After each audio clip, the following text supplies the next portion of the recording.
Good morning, all of you. Today we are going to discuss a very important topic from the chapter Structure of Atom. Structure of Atom से related आज एक topic हम discuss करेंगे जिसका नाम है ऑबो principal, जो कि क्लास 11th का बहुत ही इंपॉर्टेंट टॉपिक है।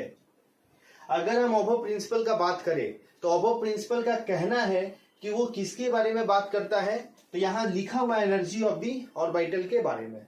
दूसरी बात, जिस ऑर्बिटल में एनर्जी जो है कम होगा, लास्ट इलेक्ट्रॉन जो है वो उस ऑर्बिटल में जाएगा। ठीक है, आइए इसे थोड़ा हम डिटेल में समझते हैं। अबो प्रिंसिपल का कहना है कि n plus L is directly proportional to energy. n plus L is directly proportional to energy.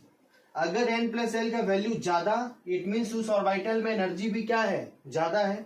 अगर n प्लस एल का वैल्यू कम है, इट मीन्स उस ऑर्बिटल में एनर्जी भी क्या है, कम है। What is n? n is nothing but the principal quantum number start from 1, 2, 3, 4 and L is the azimuthal quantum number start from 0, 1, 2, 3. 0 means S, P, D and F.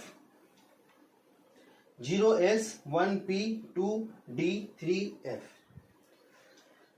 अगर अब हम किसी भी दो ऑर्बिटल का एनर्जी अगर हम कंपेयर करें, जैसे अगर हम यहाँ पे एग्जांपल ले 3d एंड 4s, सो यहाँ पे 4s में n प्लस एल का जो वैल्यू होगा वो होगा 4 plus 0 that is 4 and in case of 3d that is 3 plus 2 that is 5।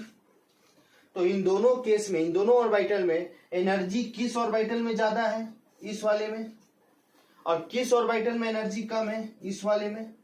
So electron जो है वो किस ऑर्बिटल में जाना ज्यादा प्रीफर करेगा, तो आप बोलोगे 4s में, है ना। इलेक्ट्रॉन पहले किस ऑर्बिटल में जाएगा, उस ऑर्बिटल में जाएगा जहां पे एनर्जी क्या होगा, कम होगा, lower energy orbital. Electron first occupy the lower energy orbital. आइए एक एग्जांपल अगर हम ले, यहाँ पे अगर हम आयरन का इलेक्ट्रॉनिक कॉन्फ़िगरेशन लिखे, that is 1s 2s 2p 3s 3p 4s and 3d। Okay, s में मैक्सिमम इलेक्ट्रॉन कितना हो सकता है, 2, p में 6, d में 10, f में 14 मैक्सिमम इलेक्ट्रॉन।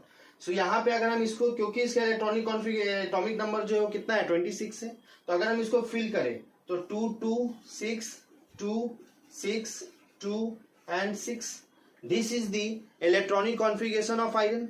लेकिन अगर हम पूछे कि बाबू हमको ये बताओ कि जो लास्ट इलेक्ट्रॉन है वो 4s में गया होगा या 3d में, तो इसका जवाब क्या आएगा, इसका जवाब आएगा कि लास्ट इलेक्ट्रॉन जो है वो आपका किस में गया है, 4s में। क्यों? क्योंकि 4s में जो एनर्जी है वो क्या है, कम है, और एनर्जी कम होगा तो इलेक्ट्रॉन पहले वहां जाना प्रीफर करेगा। क्लियर है।